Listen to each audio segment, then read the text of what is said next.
Hey up everybody and welcome back. Well, been camping, been kayaking, been campfiring, so thank God that's all done for another year. The things we do for the people we love. Alright, so we are back to our Royal Enfield. Now, all the time I was away, although I was enjoying myself, I had this niggling little confusion in the back of my mind, because as you remember when we left off 2 weeks ago, it was looking as if I could actually make this frame just as I was originally planning, like an otter frame with the swinging arm pivot here and just an ordinary box and a bolt through and everything the way you would expect. And that confused me, because I was thinking to myself, where the hell have I made up 3.5 inches? So just before you arrived, I've been busy making more measurements. So we're going to go over them in a minute. Also, while you've been away, my box arrived from Hitchcock. So we're going to open that up in a minute and see what we've got there. And then when we've got that opened up, I can put the barrel and everything on here, and I can put the right gearbox on here. What I'm going to do is these footrests, I've got, as I say, I have them on the wrong footrests. These engine plates, I've got them on the wrong way around. So I'm going to swap them over so they're bolted on the inside instead of here on the outside, and that gives me more space to see where the tubes are going to go. Alright, and then what we're going to do, I think, is I'm going to cut some cardboard and make a bit of a mock-up, not a mockery, a mock-up of where the spine and down tube are going to be there and where the front down tube is going to be, so we can look at this strange anomaly, or more an enigma than an anomaly. But I really am confused about this. So I'll be interested to find out where we've made up, because as I say, I've set this wheelbase to basically 52, I think it's 52.25, because I've measured that as well. I suddenly thought, wait a minute, have I got this completely wrong? But no, it's 52.25 inches. And the Enfield was, actually that's one measurement, I'm going to check that before I move you. If that's really 56, which I'm pretty sure it is, although it's a bit difficult to measure it around the... Oh, I know what I'll do. I'll drop a couple of perpendiculars and mark them on the floor in chalk where the wheel spindles are and measure those. That'll make it easier and more accurate. But I'm pretty sure it's 56 inches. So I've found 3 3/4 inches and I don't know where. Minor bits. But anyway, let me go and make that last measurement and then I'll bring it closer and we'll start and do the same measurements on this and see where we're saving length. Alright? Right then, here we go. Well, first of all, I have been labouring under a misapprehension, because I just accurately measured the wheelbase on the Enfield and it is in fact 55 inches. So I found an inch already. I don't know why I kept thinking it was 56, but 55 is what it says. Now then, I've put the tape measure down somewhere. Hold on. I'm back. Okay, so we've already found an inch. So, excuse me. We'll start at this end. From the rim to the centre of that hole on the standard frame is 9 3/8. And this is 9 1/8. So we found a quarter. Okay, let me write these down so we can add them up. So we've already got 1 inch. Now we've got 1/4 inch. Okay, from the main shaft to the rear spindle is 21.5 inches. There, it's only 19. There's 2.5 inches. Okay, but because we've shortened the wheelbase. That really isn't that important. But the next one is, I mean, we found out 2.5 inches. So from the swinging arm pivot to the rear rim is 6 inches. So that's easier with a ruler actually, a bit less constant. So on the other bike,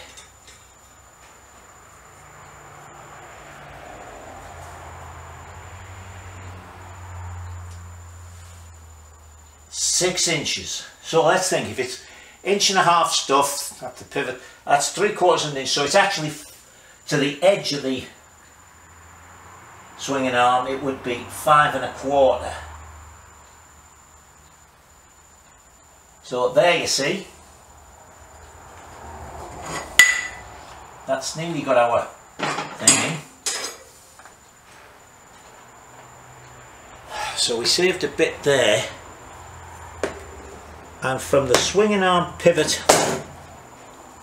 to the rear spindle on that one is, swinging arm pivot to rear spindle is 16 inches.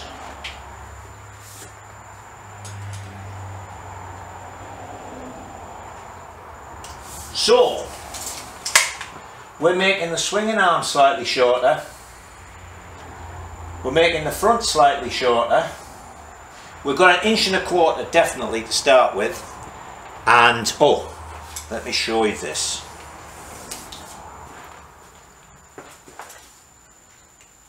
Because that's on the front of the nut, it's 1/2 inch ahead of the centre of the spindle, and that's reading 52 3/4, so take that 1/2 inch off. This wheelbase is 52 1/4, so that is 2 3/4 inches shorter. We found 1 inch just on the wheelbase. We found 1/4 inch there, so it's 2 3/4 inches shorter. We found 1 1/4, so we're 1.5 inches to find. Somewhere we've gained 1.5 inches, and it's got to be in here.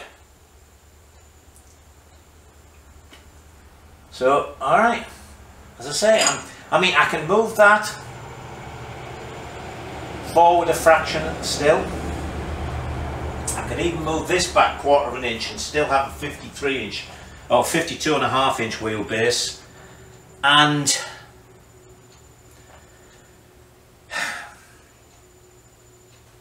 all that thinking that I've been doing, because I haven't actually had the bike here, so I've been thinking about this now, and I probably don't, do you know what, that is so overcomplicating it. I know it's going to make the video a little bit less interesting, but okay, let's go and have a look at our box of goodies. So here it is, all the way from Blighty.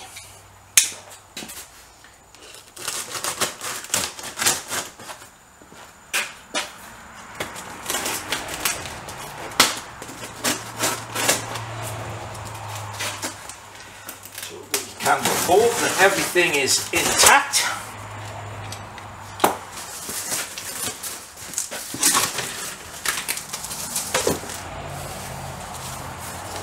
One long invoice.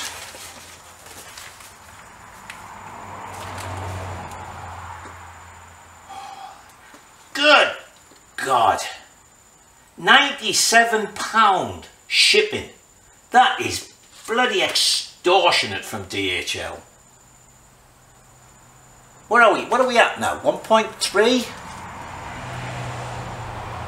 So that'd be over $120.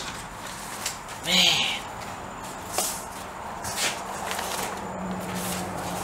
That, I think, will be a whole bunch of gaskets. Separate list in there. Yep, that's our gasket set. 350 bullet, 59 to 62, and this is a 59, so everything should be good in that.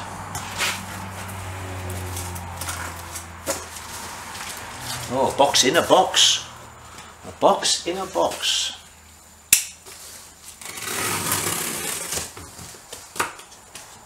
I don't do unboxings, but this isn't like buying a tool or something, is it? This is all vital to the project.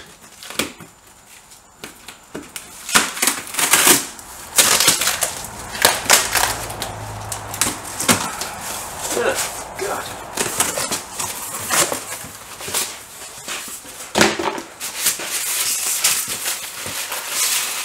Aha.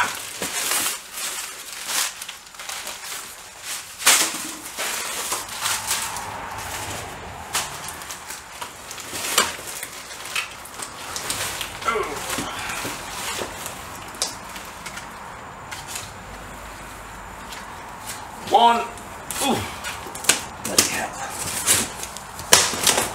Gearbox with a flat back.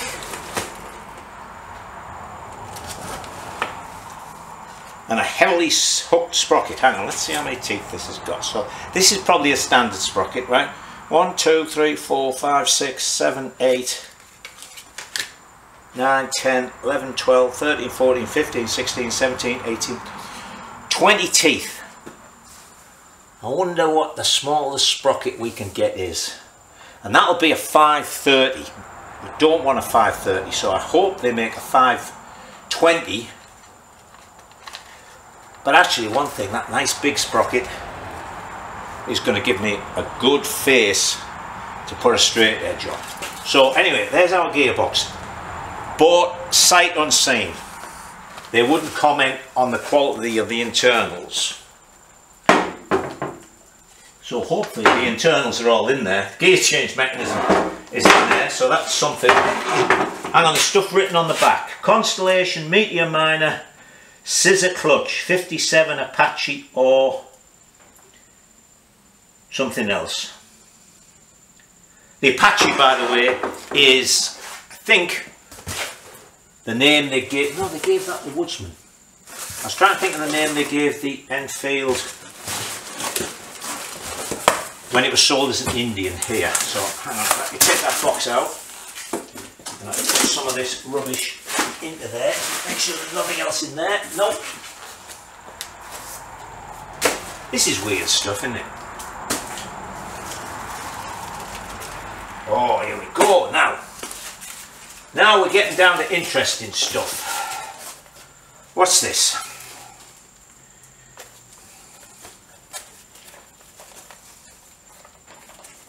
See, I can't remember what I ordered. I suppose I could look at the invoice. This is taking up a lot of time, isn't it? But what the hell, you haven't got anything better to do. Oh! Camshafts. I should even be ticking these off, shouldn't I? But never mind. Aha! Vitally important, these. Because without these, I don't know how tall the engine is. If you suddenly hear me go ow and there's a great big red spray, you'll know what's happened.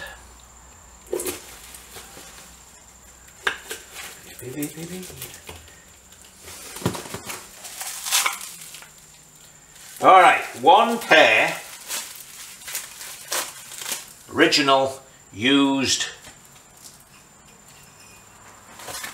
rocker covers.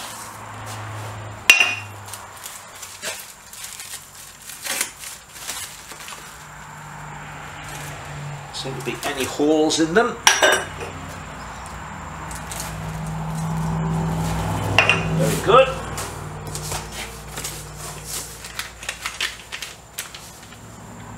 One end of the oil pump to the other end of the oil pump.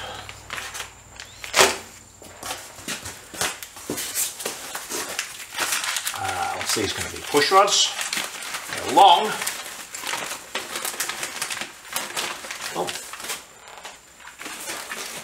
Nice brand spanky new push rods. And there's the oil pump spindle.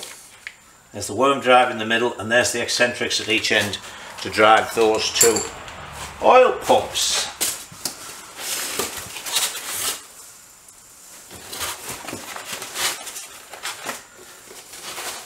Now I suppose I know what this is going to be. I don't know if I mentioned this, but by the time I'd paid all this, I thought to myself, you know, I could have bought another engine. But then I could have bought an engine and got it home and stripped it and still had to buy half of these things. One alloy barrel. And as I mentioned before, it's not that tall above the crankcase mouth because the piston goes a long way down. Very nice. A little thing in here, what does that say? Important information. Yeah, I'll look at that later. You can buy those, they sell them in sort of two states. You can buy them as they get them, or you can buy them with them doing some machining on them. Oh, that is to mount the alternator. Now we will need that because the electronic ignition replaces the alternator. I don't know if you remember the Trailblazer. You know, it's so long since I've had an Enfield myself. I thought, oh, I've got to make up a mounting for the alternator. And after I'd spent ages machining pieces, I was on Hitchcock's catalogue, and there they did a kit with everything, with all the mounting bolts. So that's that.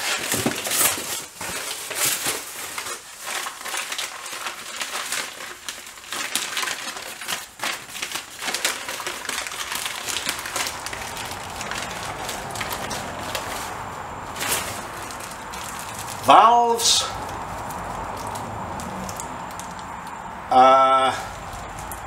oil seal, that's the foot for the primary chain tensioner, and that's the little doodad for fastening the tappet cover or the valve adjustment cover at the bottom of the cylinder on.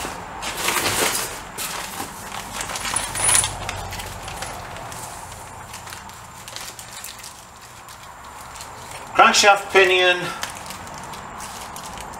long sleeve nut.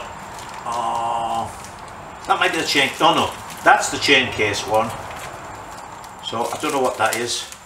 Oil filter, valve springs, a bunch of studs. They're the ones for the rocker blocks, which of course, as I say, they don't have. This is the actual chain tensioner itself. I know you can't see these things all that well in the bags, but there's that. And that would seem to be everything. So I will check those against the list, and then we will come back. Oh, I just noticed that, look. My daughter bought me this. The blade pops up in there. I guess you can use it for something because it's... Anyway, right, let me do this and then I'll bring you back. Right, well, I gave the head a bit of a wash off so I can sort of assemble the engine to find the dimensions. And you'll remember I mentioned that these had been drilled out to 5/16 instead of quarter, which we could either plug them and re-drill them, or we could just, I'm not sure which block I've got, it might be the one that was on here that's already been drilled out. But when I was getting it cleaned up, I found that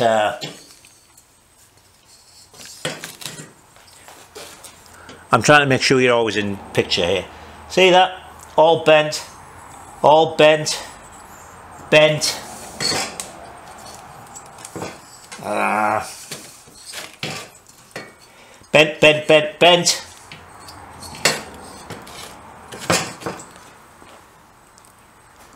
Broken. And probably the worst thing,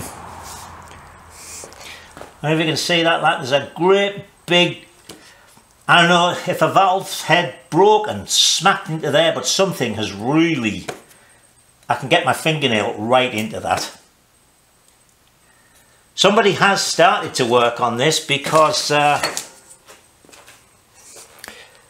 a steel insert being put in there.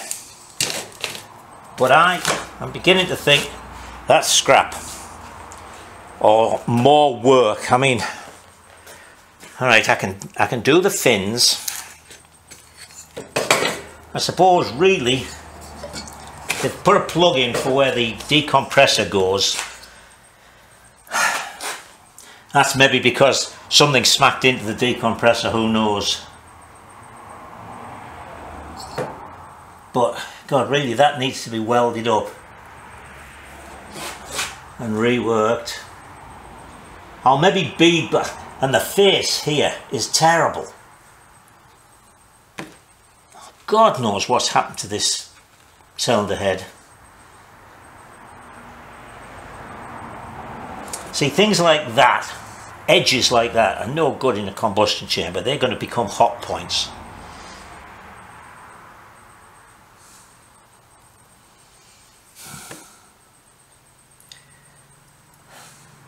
I could get a piece of stainless steel and thread it the same as this plug, screw it in so it sticks out, and then I can alloy weld it because it doesn't stick to the stainless steel.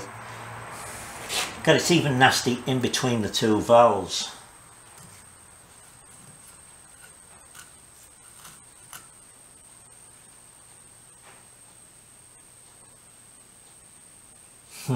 Really is horrible in there. See what it's like when I've bead blasted it.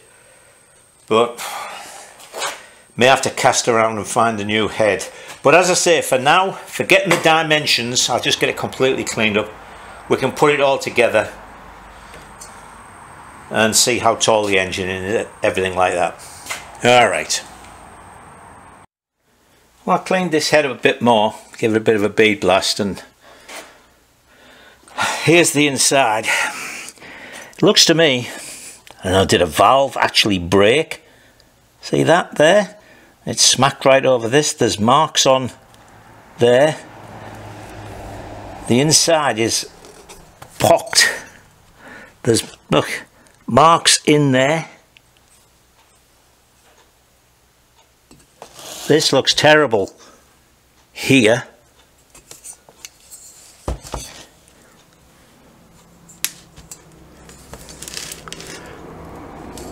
Trying to get the best picture for you. Look, mark, mark, mark, mark. Something big was in, I think it was a valve bouncing around inside there. But also I have found that both guides are loose in the head. This one moved with not too much tap with a drift. This one just started to come out. So this rocker block is the one I've got that's being drilled out. It's what? The exhaust one. So I half thought, oh, okay, I've got a rocker block for there drilled. I mean, I don't have to take it back to a 1/4 inch, even though I bought the 1/4 inch studs to go in there. But new valve guides, I can get oversized valve guides, about 5 different sizes going up in 5 increments. Excuse me. But between all the damaged fins, I mean, I can probably straighten fins, I can weld fins, but this is what really gets me. I don't know. I might trundle down to Steam Shops, get him to look at it, but I think, as I say, I know Hitchcock's have got one for £75. I've got to phone them and just ask them. I think you'd only give a 4 out of 10 for condition, but let's say this is what really, oh, that valve seat looks strange.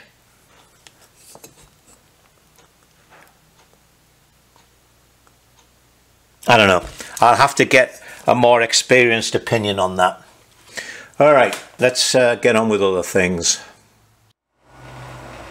Well, I don't know what happened to this head. I redid the engine stand and I've got it there. I put the barrel on, the head wouldn't go on the barrel and it rocks.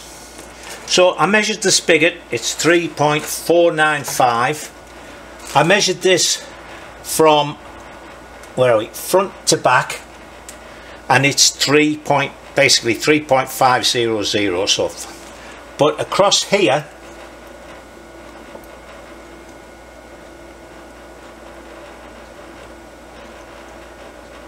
.47 something. So I'm even going to have to scrape this out a bit just to put it on, just to do the mock-up. So as I say, what happened to this? Whoever knows. So the head's on, but it gets curiouser and curiouser. I go to put the rocker covers on to get my total height. Quarter, 5/16. So, wrong one.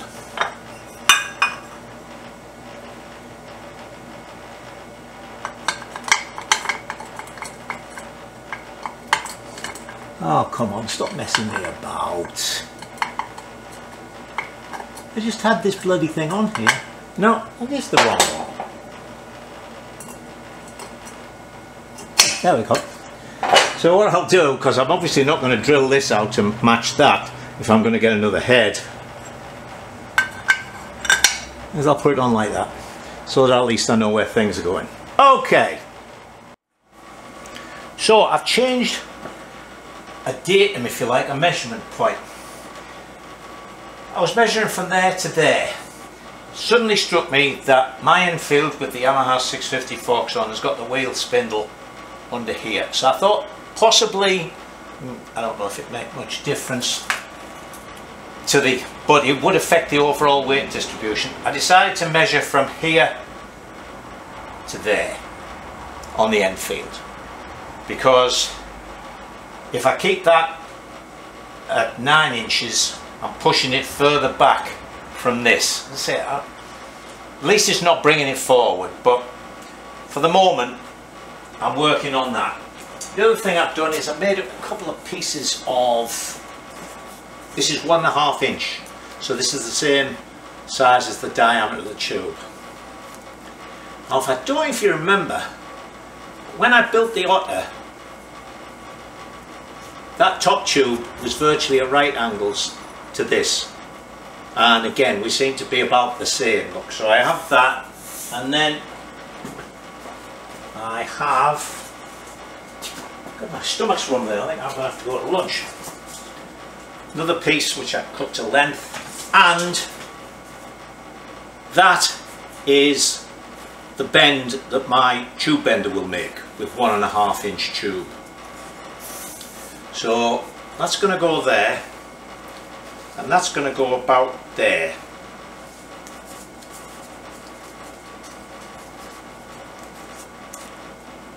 Right. So I'm going to keep that at right angles to that, because that's the bend. And then this will go on there.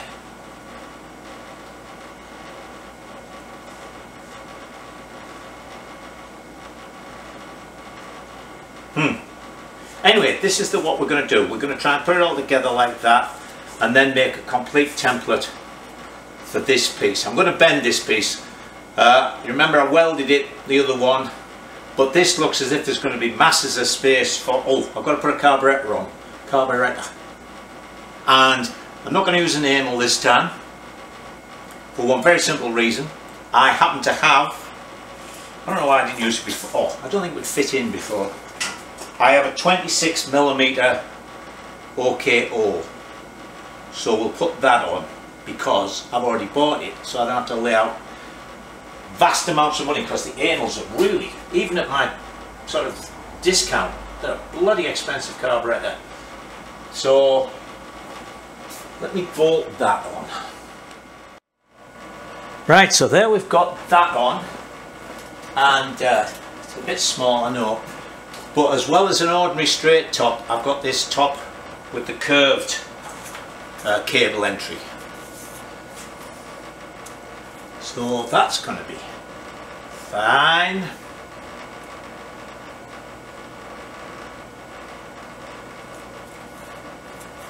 And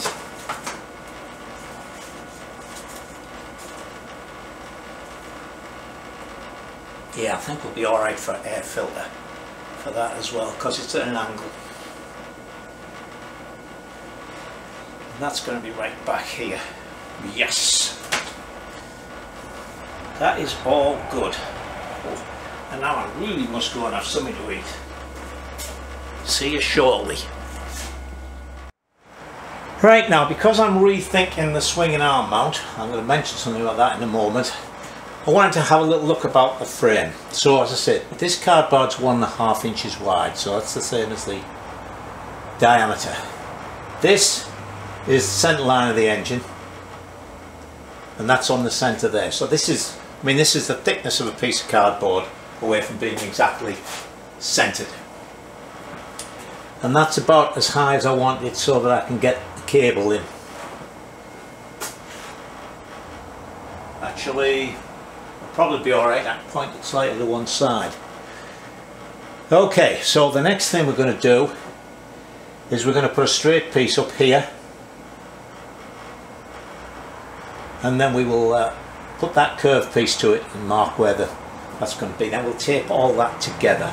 Now then, you know, I spend about 3 days a week doing the YouTube workshop stuff. So I'm generally finished by about Thursday. So you don't see it till Sunday, and I don't get comments till Monday, Tuesday.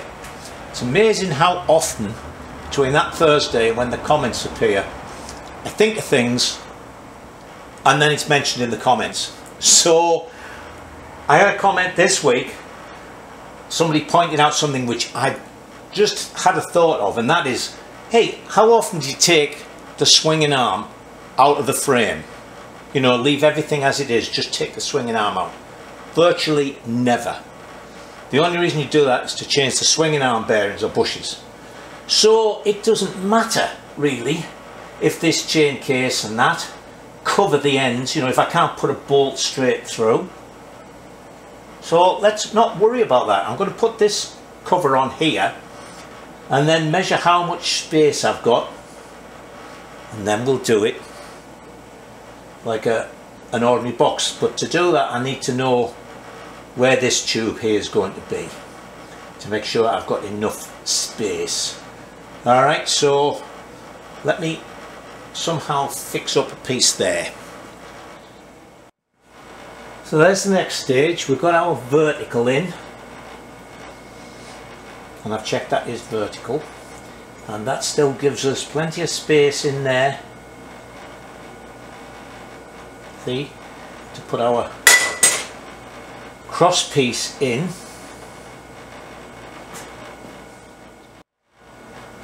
And there is where the curve will go. Now I've got it sort of exactly right there at right angles. Here you can see it's at an angle, so that would be cut about there. That's where the curve's going to be, from there to there. Then it'll go straight down. And that should clear everything. Where are we? Where's the rubber gone? This is the centre line, so it'll be 1.5 inch tube.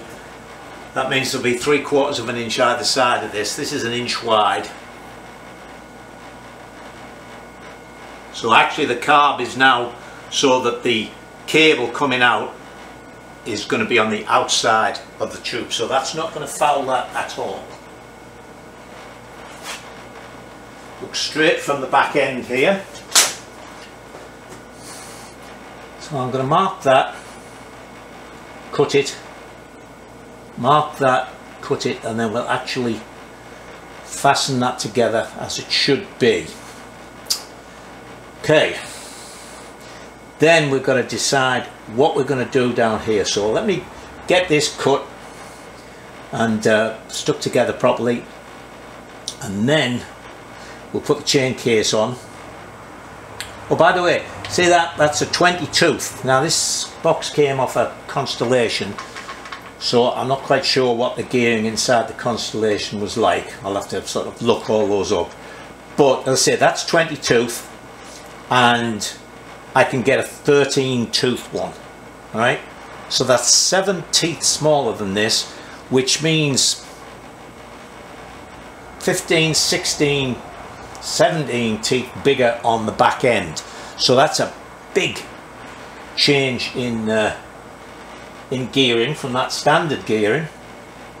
And if I'm going to get a slightly bigger one on the back, as I say, I'll look them all up and see what how many teeth each has got, because I'm going to do that with the internal ratios so that I can work out. Because with the other trials bikes I've built, I always aim, if you're using a road box, chances are you're going to use, well, you should really be using first in all the sections. You know, you're not going to do any third gear climbs or anything like that. Or if you are, it's going to be an old style climb. I mean, you're not going to do what you would find in a modern section where it just goes straight up and then probably round a tree and back down.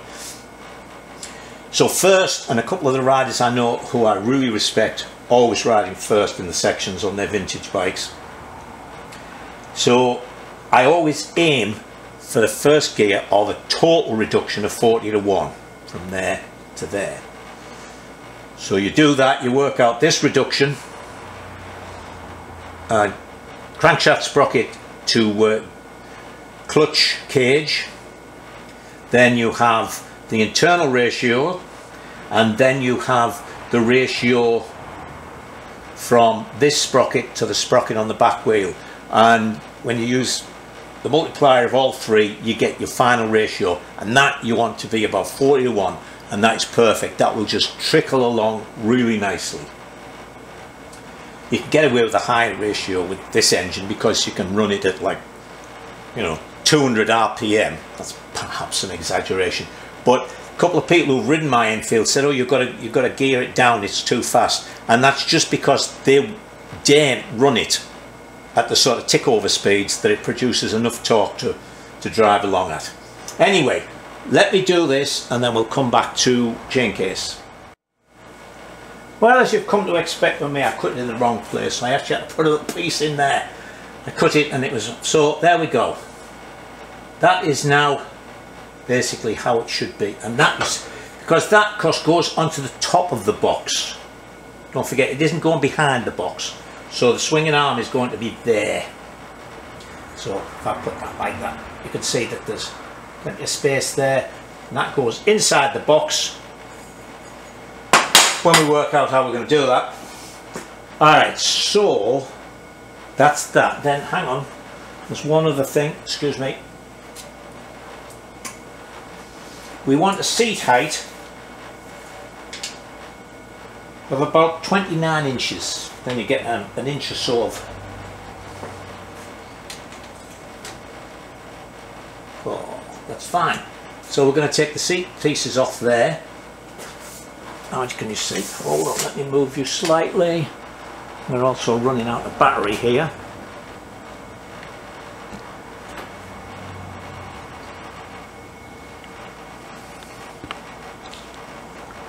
But I do have another, whoa! Oh, I hope that didn't make you feel queasy. Right, so we've got 14-inch suspension units coming from Gary at RockShox. 14-inch, they're going to be about there, mounted on the swinging arm. Oh yeah, very nice. That's going to be about level with the top of that green.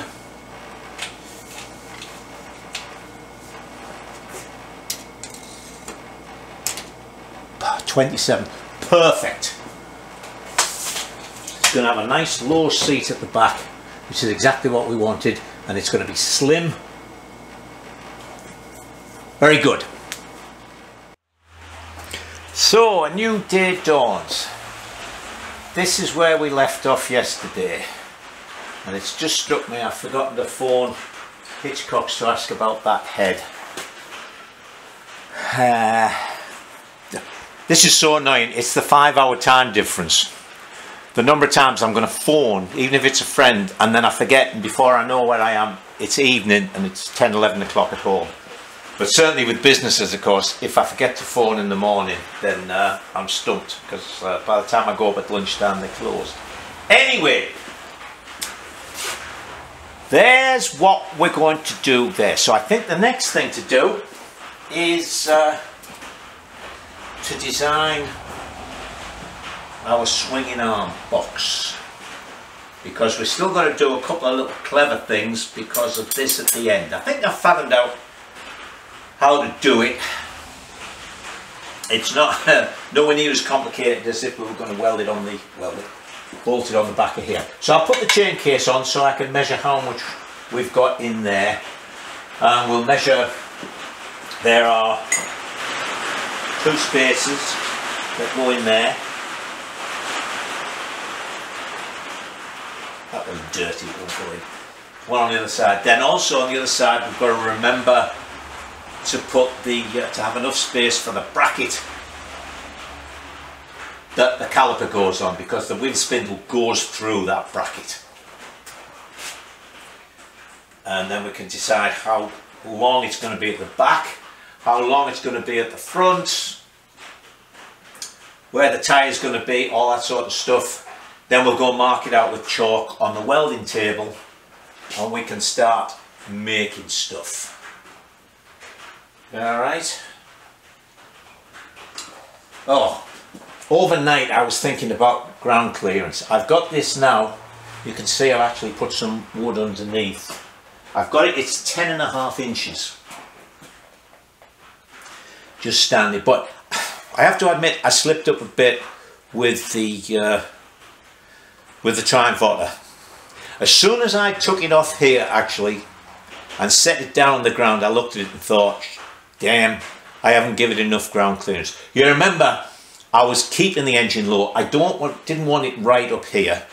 Like the ones you see being used now, to me, you watch the guys who ride them and they're jumping them about and stuff. I didn't want the engine that high. My Enfield works so well, I'm sure, because the engine is low down and it is so stable that when I make a mess of something, it doesn't just get out the line. Anyway,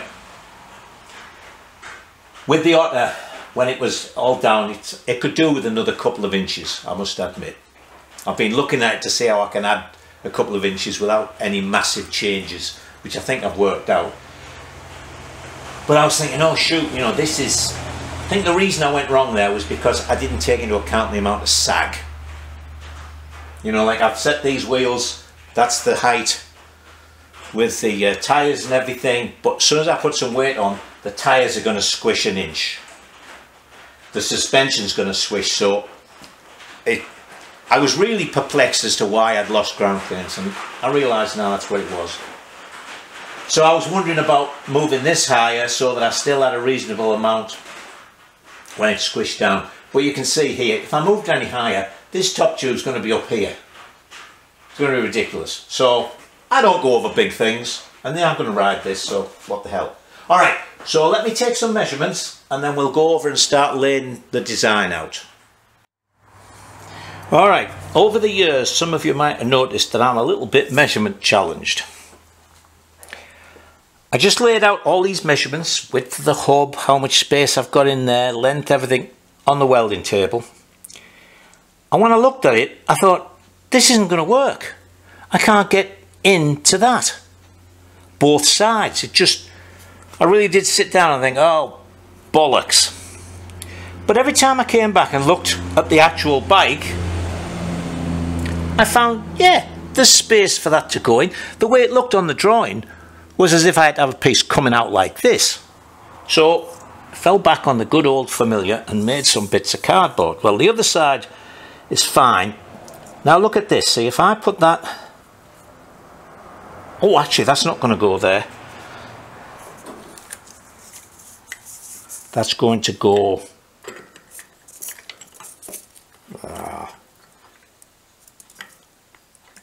Get on there, pads. That's going to go on there.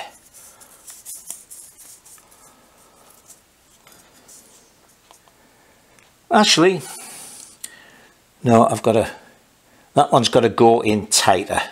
But it can go in, see if I put that at the bend here, right?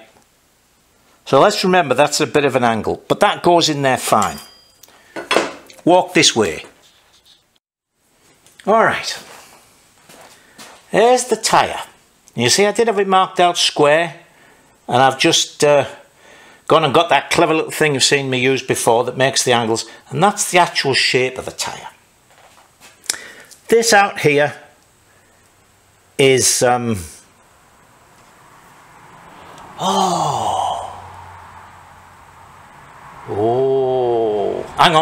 on. As I say, I'm measurement challenged. I've measured this full width and then I've split the difference, but it isn't the difference split, is it? Because this side, I've not only got the spacer, and I'm pretty sure the spacers are the same size, but I've got the brake caliper mount.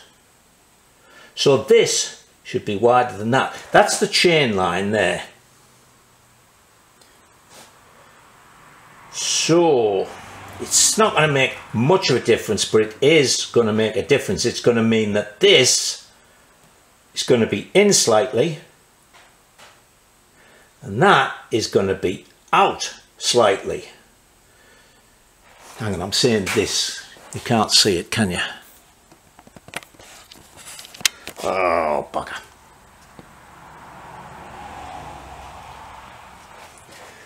That's the chain line, that line there.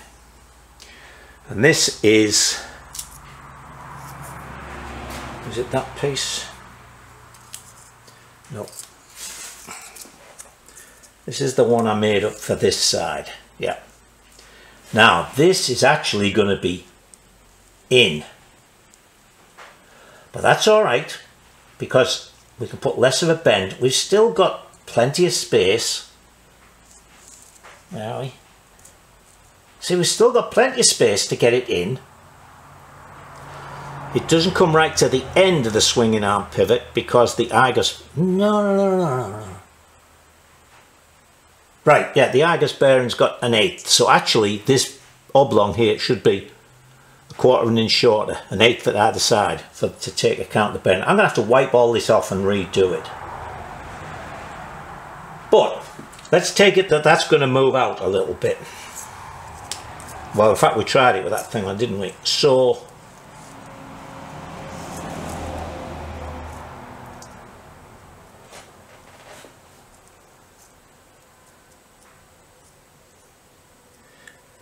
I've got it the wrong way around, haven't I?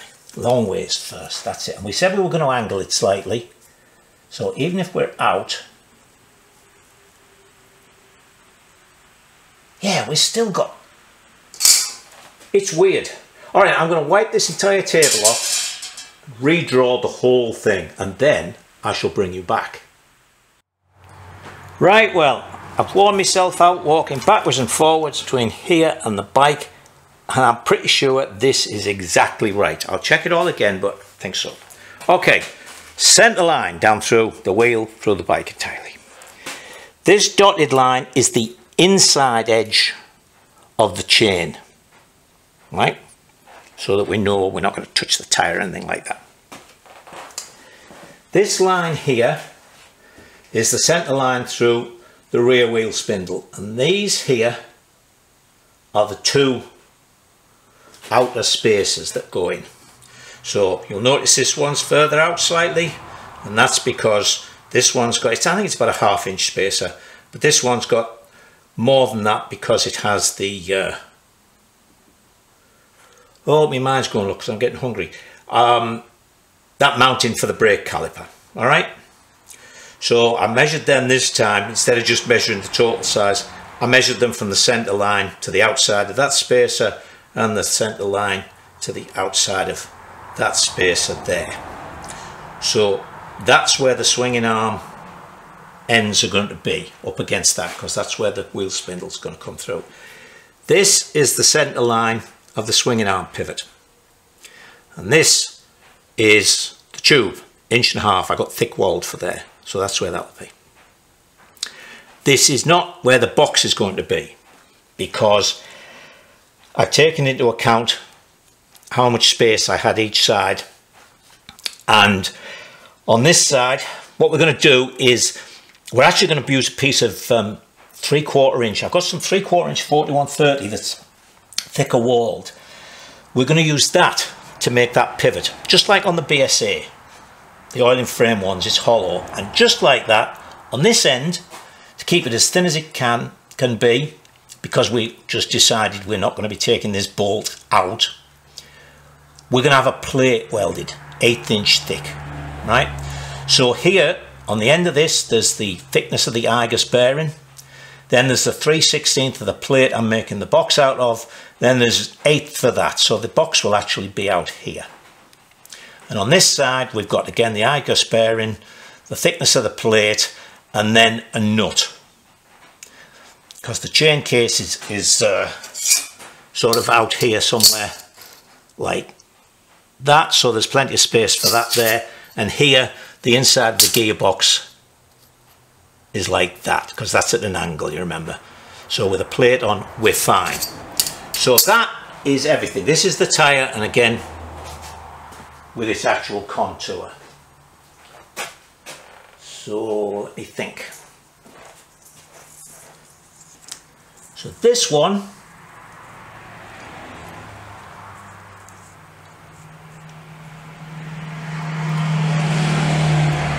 goes to there. If you're wondering why this is so thin, don't forget I'm using box section, so it's actually 1.5 inch by 3/4, and it's quite thick walled.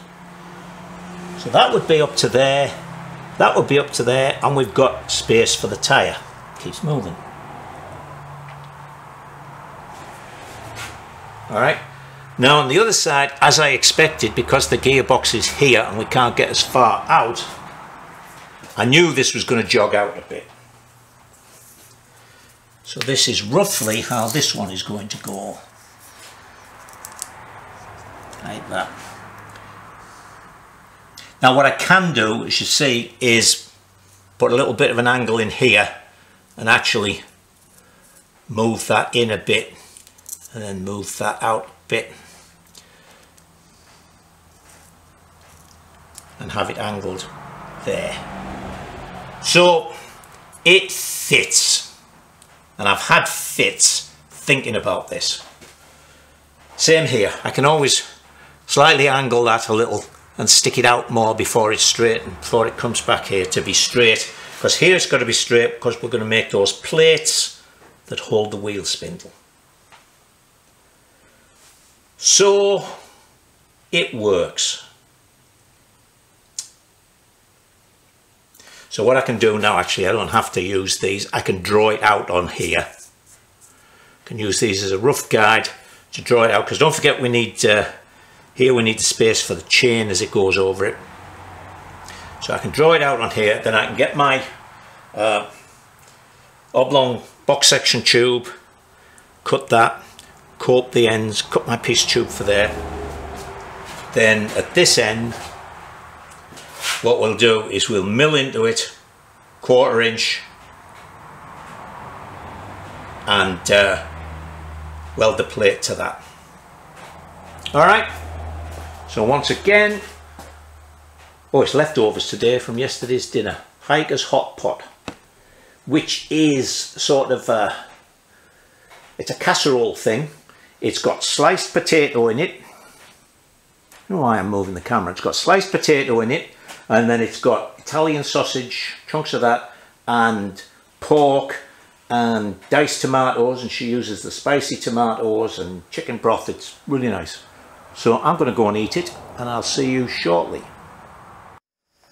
All right, I checked all my measurements again, made sure everything was right.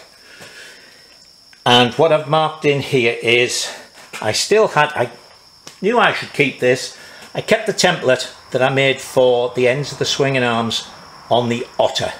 Now that hole is 3/4, so it needs to be slightly less, but that is what I made the 1/4 inch plates out of. So that, you see, is going to go in there. So that's let in 1/4 inch. And that's going to fit in there. And the wheel spindle actually is going to be slightly out. That's right at the limit the farthest limit. So the wheel is as far back as it will go.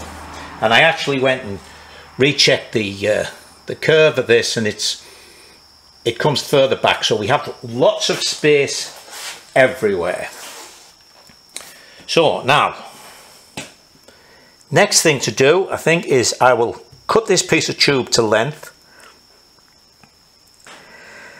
And then I can set it down there. Now this is 1.5 inches and this is 1.5 inches. So they'll go together perfectly. I will measure these angles so that we can cut that. This one has an angle here and an angle there. This one only has one angle. So there's a little pie to cut out of that. Bend that till it's right. We'll strengthen the joint. Here, little pie out of that, little pie out of that. Bend them, make them fit, and weld them up. Those will be welded.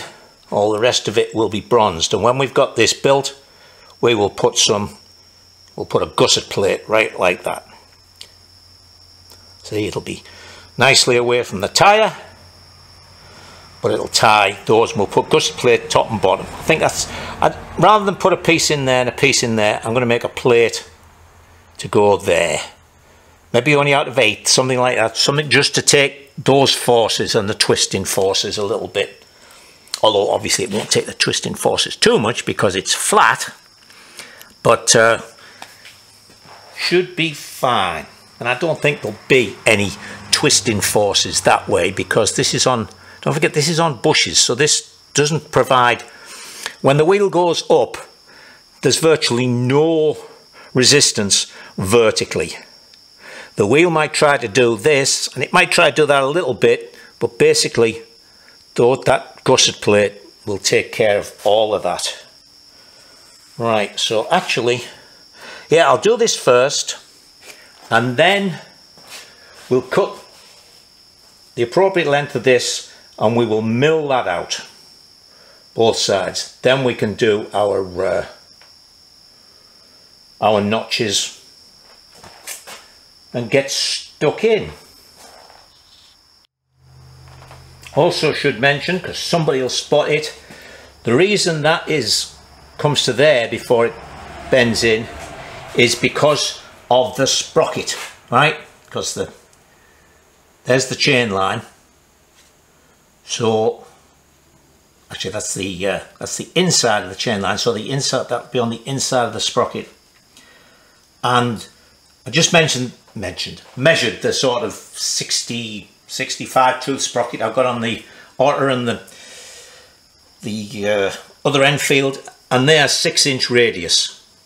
So the sprocket will fit in there. You see, the sprocket won't catch. There's plenty of room for the sprocket. And actually, I'm not expecting to have that big a sprocket, because I can really go down on the gearbox sprocket, and also Hitchcock cell, as I mentioned, I think a lower first and second gear. So if I put all of those in, we probably won't need a 60-odd tooth sprocket, so it'll be much smaller. All right. Now then, cut this piece to length. They're the Argus bearings. They're going to be a nice press fit in there. So that is going to go there, and hold on 1 second. Yeah, hold on a second. There we are. That'll hold that in place, and then we'll make those pieces and use some more to hold them, and then we can get it bronzed up. Right, I just put yesterday's video in and realised I've almost got an hour, so we're going to call that it for this week. But overnight I have had one thought. The reason I decided to just cut those in there like that was because I wanted to keep the arms of this out as far as I could. You remember with the Triumph Otter, although that was round tube, I actually had them in the centre. And I thought, the plates are going to be stronger if they're actually slotted into there, so they're welded or bronzed, whichever I decide to do. all the way around top and bottom instead of just being in up against that. And then it struck me that I could do that. I didn't have to bring these in. I could leave those where they were, move the plates out, and just, I mean, it's going to be 1/8 of an inch, something like that, and just put little space, remake this spacer and put a little piece in there on the outside of the caliper mount. So that's that. And I also thought, caliper mount, I've got to measure it. I might have to, as I did there, move this bend a bit further down, because I'm forgetting I've got the disc, but I've got a feeling the disc's going to be in here somewhere. I'll measure it. If it's all right, then we'll just leave everything like that. So as I say, that's it for this week. I shall continue working today and video that for next week. So not a lot of fabrication, in fact virtually no fabrication work, a little bit of machining, but what you're seeing this week is how much planning goes into making a complete special. So if I'd have cut all the planning out and just said, right, here's this bit, here's that bit, would have been a 30-minute video, if that. But I wanted you to see how the whole job goes. So anyway, until next week, you stay safe and enjoy yourselves.